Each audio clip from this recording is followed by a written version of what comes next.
Welcome to the Q&A. I'm going to answer your questions the best I can. So let's crack on. All right, Steve, ask me the questions. Why are you so handsome? LOL joke. Were you a good cook as a child? No, I wasn't. I can answer that very easily. No. I couldn't even boil an egg. In fact, I didn't even know what an egg was. Or an onion. Or pasta. Even at 15, I had no idea what food was. Wasn't even interested in it. Until I actually was a waiter. And that was when I was 21 years of age. So, no. Do you follow other YouTube chefs? I used to watch a few. I just haven't got time anymore. Yeah, I like Rob J. Nixon. He's a good boy. Mooney's Kitchen. I like old Dave. He's a good one. Barbecue Pitmasters. They're good. Jamie Oliver. Their team's good. FoodTube. All recipes. Yeah. Who else? I can't think at the top of my head. But yeah, I watch a few. Laura Vitale. She's a good one. I like her. Yeah, there's loads out there that are really good. I've probably forgotten a lot, but yeah, I do. When I have time. Question. I have asked you for over a year to make lobster bisque. Why have you not done this? Nothing personal, mate. I probably just haven't seen your question. But I apologise if I haven't answered. But yeah, I mean, yeah, lobster bisque, I'll definitely do one. On the list, I promise you. My apologies. Do you ever eat or try to cook Brazilian food? There's a lot of different things here. You know what? I haven't. I mean, I'm not an expert in it. I mean, I know you guys like your meat. I know there's more to it than that, but I know you guys like your meat. There's a restaurant near Atlanta called Fogo de Chao. And they just bring you meat all the time. I think it's, you know, they bring it to the table and they carve it.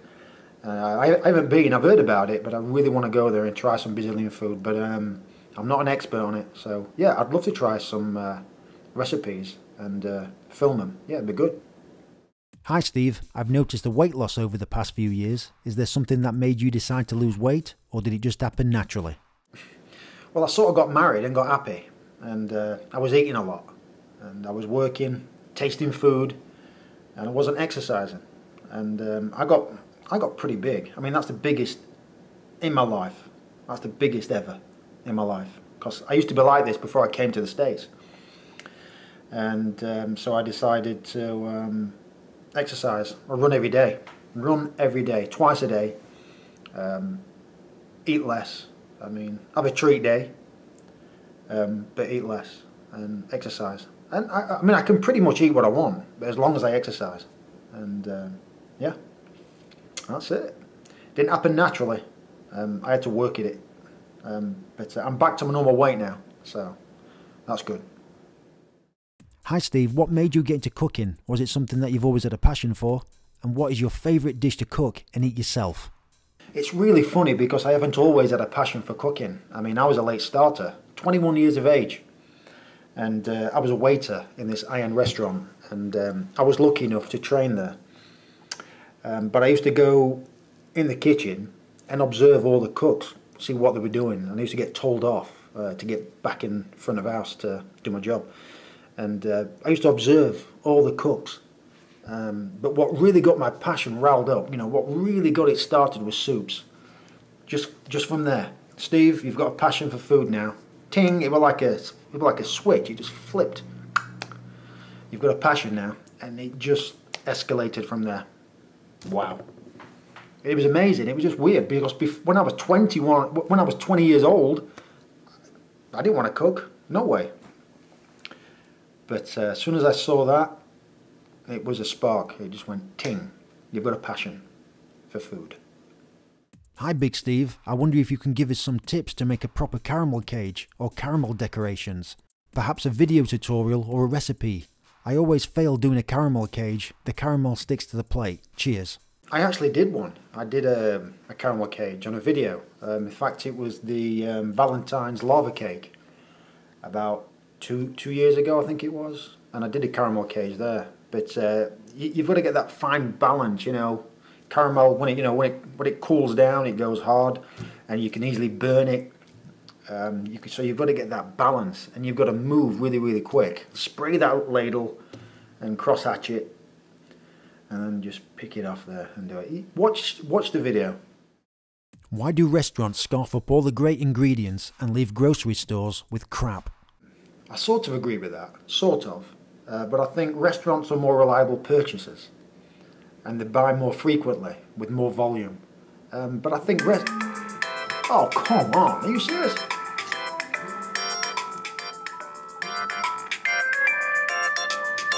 Malibu? I don't know anybody in Malibu. Yeah, I mean, restaurants are more reliable purchasers, and they buy more frequently with more volume. But I think supermarkets have really improved, I'd say, in the last 5 years. I mean, the produce is pretty darn good. I mean, especially where I live. And the meat is fantastic. But yeah, I sort of agree with that. What camera and gear do you use? Well, I've got two. I use a Canon Rebel T3 and I use a Canon Rebel T3i. And I've got a pancake lens, 40mm. That's what I use. It's got really good depth of field. I use a Zoom H1 and a Rode lav mic. That's a really good mic. Really picks up sound well. Got a nice bass on it. I use Sony Vegas Pro 13 to edit all my videos. And yeah, it's really, really good gear. I want to get a Canon 70D next. But that's the gear I use. Next to chicken tikka, would it be possible to post more Indian recipes? This is the best cooking channel on YouTube by far. Very kind, thank you very much. I'm not an expert on them. I've eaten them more than I've cooked them. But I've done the chicken tikka, like you said. I've done the curried couscous, and that was a really good, nice curry sauce. But yeah, I'd definitely love to do some more Indian recipes. I love your channel, and I'm a huge fan. My question to you is, do you ever get recognised when you go out in public? I can answer that very quickly. No. I'm just a cook. What brands of kitchen tool, especially knives and pans, you would suggest that can stand some big duties, yet still much more affordable? Thanks in advance. With pans, it's changed over the years. With knives, it's been the same.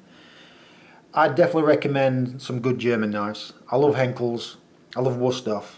They're really good knives. They'll last you a lifetime. Some Japanese ones. I love Mac and Global. They're the only two that I like. Shuns are okay. I like the Elite. They're more sturdy, but the others, forget it. The pans now, I use Vogue pans. They're really stable. They'll last you a lifetime again. Non-stick, and that's what I'm using. You can see them in my videos, and they're really reliable, and they'll last a really long time if you look after them. What's your worst ever dining experience? I can't think of one. I mean, there was one time where this waitress, she was so confused, and I can't remember what I ordered, but she brought out my starter and it was wrong, and then she brought out the next dish and that was wrong. But I haven't had a bad experience at all. No. If you could live anywhere in the world, where and why? And how would it affect your cooking career? Well, that's easy. America. I wouldn't want to live anywhere else. Happy here. I love it. Wasn't really a culture shock when I first came here. The people are great. Everything's big. I mean, in Europe, it's so small, but I don't mind that. But the food's great. The people are great. So much to learn, especially with food-wise. And no, it wouldn't affect my cooking career because I'm here. This is my favourite place, and I'm cooking. What is your most favourite dish to cook? Pick only one. That's an odd question. What's my favourite dish to cook? I'd like to know your suggestions on a decent set of knives, pans, food processor, and anything else you would think would be essential for cooking. I would get a big, thick wooden chopping board, last you a lifetime. I would get a pestle and mortar, granite preferably. For knives, I'd get a 9-inch chef knife, paring knife, and a serrated knife. That's all you need. And for a food processor, I use the Breville Hemisphere. That's absolutely fantastic. And That's it. That's all you need, really. Steve, waiting for a class lobster or seafood bisque recipe. Full works, brandy, wine cream. Wow, you guys want a bisque. Alright, yeah, I'll put it on the list, I promise. It's been heard. Steve, why are you not on Twitter? Also, has any of your viewers been to your workplace to try your food? You know what, I've never been really interested in Twitter. Nah. And as far as my workplace goes, not that I know of.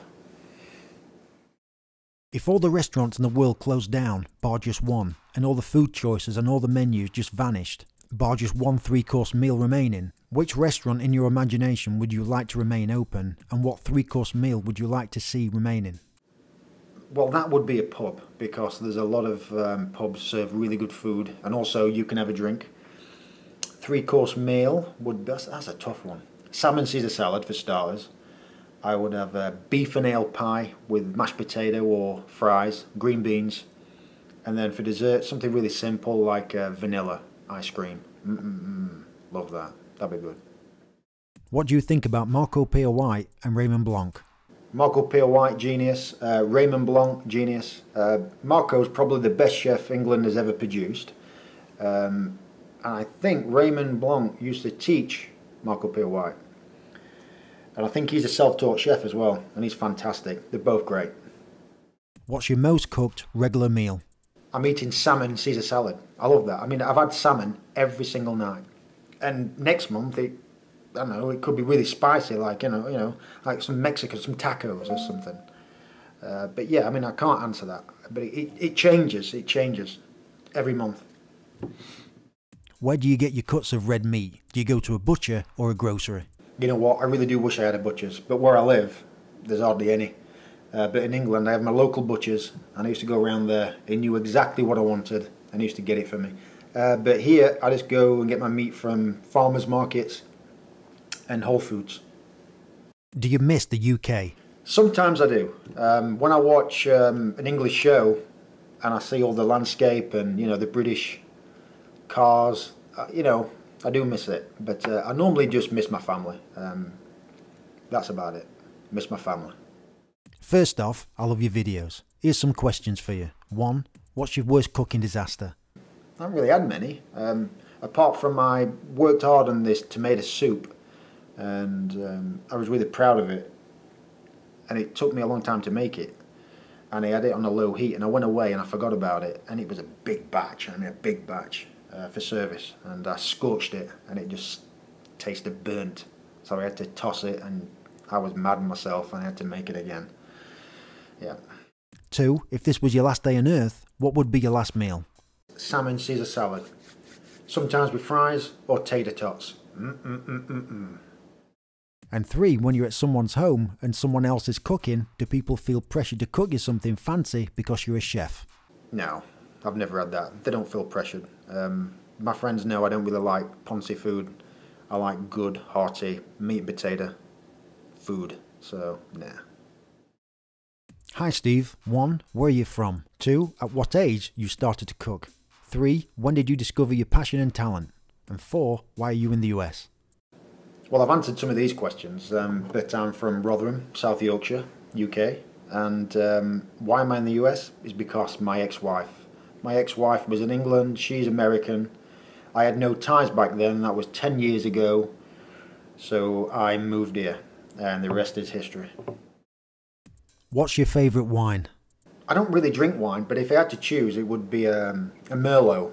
And I also like Prosecco as well. Oh wow, I need to know about olive oil. I have bought different kinds of olive oil for salad dressings, etc. And the taste is just horrific, and it just does not taste right. And I follow recipes to the T when it comes to dressings. I just don't know what I'm doing wrong. The only way I can describe it is stale. Am I buying the wrong olive oil? How do I know which one is good and what it is truly supposed to taste like?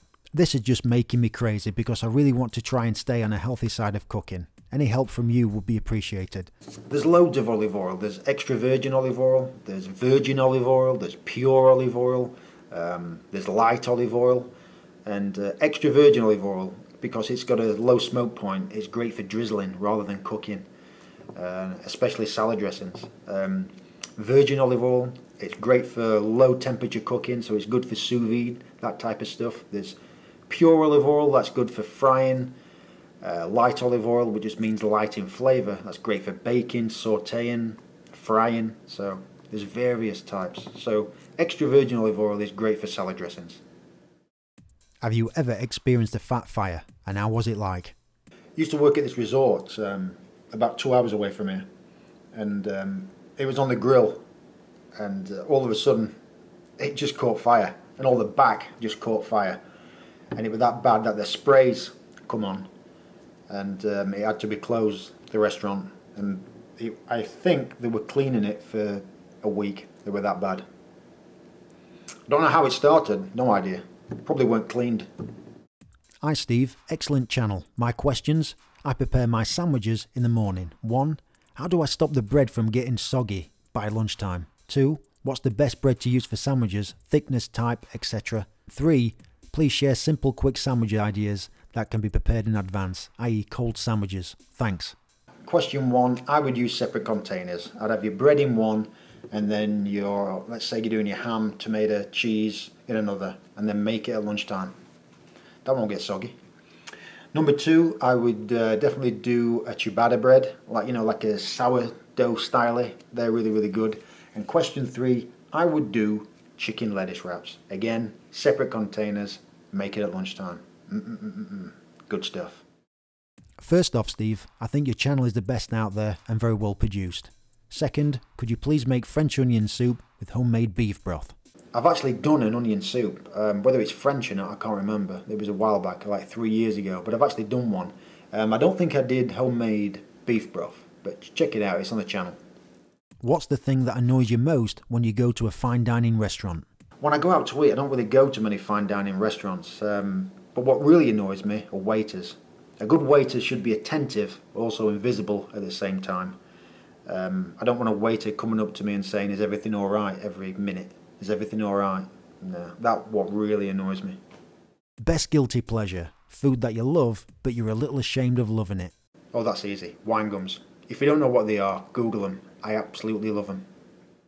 What have you learnt producing your own videos that you wish you had been told when you started? Wow, I've learnt to simplify my videos. I don't say beautiful and fantastic every second now. And I've learnt to make better, interesting camera angles. So that's about it. Well, that's the Q&A. Thanks for sending your questions in. I really appreciate it. Sorry if I've missed any, but I've really enjoyed it. Recipe next week. Thanks, guys.